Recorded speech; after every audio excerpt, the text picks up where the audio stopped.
구독과 좋아요, 알림 설정은 영상 제작에 큰 힘이 됩니다. 미국에 있는 대학 중에 약 10%는 입시를 치르는 학생들에게 조기 전형 방식인 Early Decision 또는 Early Action 옵션을 제공을 합니다. Early Decision과 Early Action은 조기 전형의 두 가지 타입으로 대학에 일찍 지원하고 일찍 입시 결과를 받아볼 수 있는 것이 장점입니다. 대학들이 이렇게 하는 데는 여러 가지 이유가 있습니다. 먼저 조기 전형 지원자의 합격률은 정시 지원의 합격률보다 더 높습니다. 또한 일찍 합격 통보를 받는 학생들은 12학년 봄학기 중 입시 결과를 기다리면서 3월이나 4월까지 초조해야 할 필요가 없습니다. Early Action과 Early Decision의 결과는 보통 12월 중순에 나옵니다. 일부 지원자는 Early Decision으로 지원해서 입시 과정을 일찍 끝내고 싶은 유혹을 느낄 것입니다. 조기 전형으로 지원하기 전에 학생들은 반드시 몇 가지 사항을 고려해야 합니다. 특히 Early Decision은 구속력이 있는 계약이기 때문에 만약 합격한다면 정말로 그 대학에 진학하고 싶은지 스스로 확신을 가지는 것이 중요합니다. 그렇다면 어떤 경우에 Early Decision으로 지원하는 것을 피해야 할까요? 첫째는 마감일 전까지 완성도가 높은 원서를 제출하기 어려운 경우입니다. 일반적으로 Early Decision의 마감일은 11월 1일 또는 11월 15일입니다. 이에 비해서 Regular Decision 마감일은 다음해 1월 1일부터 15일 사이입니다. 지원자들이 메인 에세이를 준비하고 대학별로 다른 추가 에세이를 작성하며 교사와 카운슬러 추천서까지 챙기다 보면 11월이 눈 깜짝할 사이에 다가옵니다. 더구나 이때는 12학년 1학기 수업들이 진행되고 있는 시점이기 때문에 학생들이 원서 작성에만 집중하기도 어렵습니다. 에세이의 경우 수정 작업을 하다 보면 생각보다 더 많은 시간이 소요되기 십상입니다.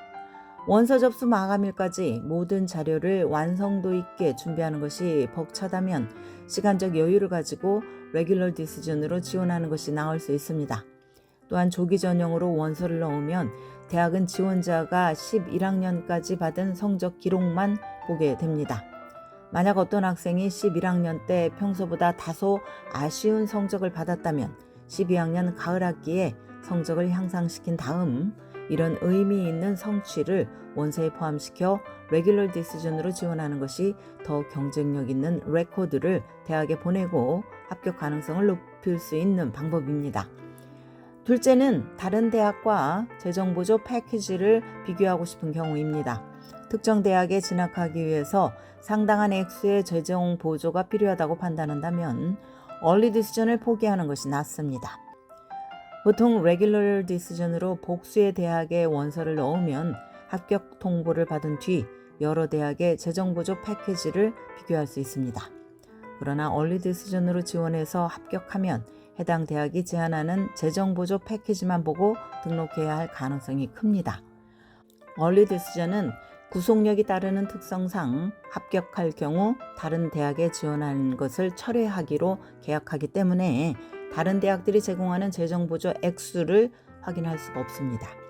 이에 비해서 Early Action으로 지원하고 합격을 하면 Regular Decision으로 지원하는 것과 마찬가지로 전국 대학 결정일인 다음해 5월 1일까지 등록할 대학을 결정할 수 있습니다.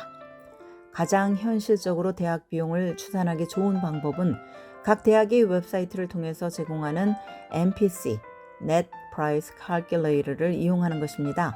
일반적으로 구글 검색창에 대학 이름과 NPC를 입력을 하면 해당 대학의 NPC 페이지 링크가 뜹니다. NPC의 가구 소득과 자산 규모 등 가정의 상세한 재정 정보를 기입한 뒤에 대학 진학을 위해서 내가 대학에 내야 할 액수가 얼마로 계산되는지 확인할 수 있습니다. 이 액수를 감당할 수 있다면 Early Decision 등 조기 전형으로 지원하는 것이 조금이라도 합격 가능성을 높이는 데 도움이 될 수 있습니다.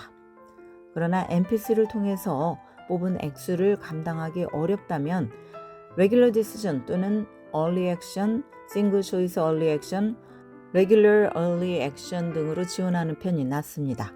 만약 해당 금액을 지불할 수 있다고 판단을 해서 Early Decision으로 지원을 했으나 실제 재정 보조 패키지가 훨씬 적게 나온다면 MPC 증빙 자료를 가지고 대학에 이의를 제기할 수 있습니다. 재정 형편상 도저히 해당 대학에 등록하기 어렵다면 대학의 사정을 감안해서 얼리 디시전 계약을 취소해 줄 수도 있습니다.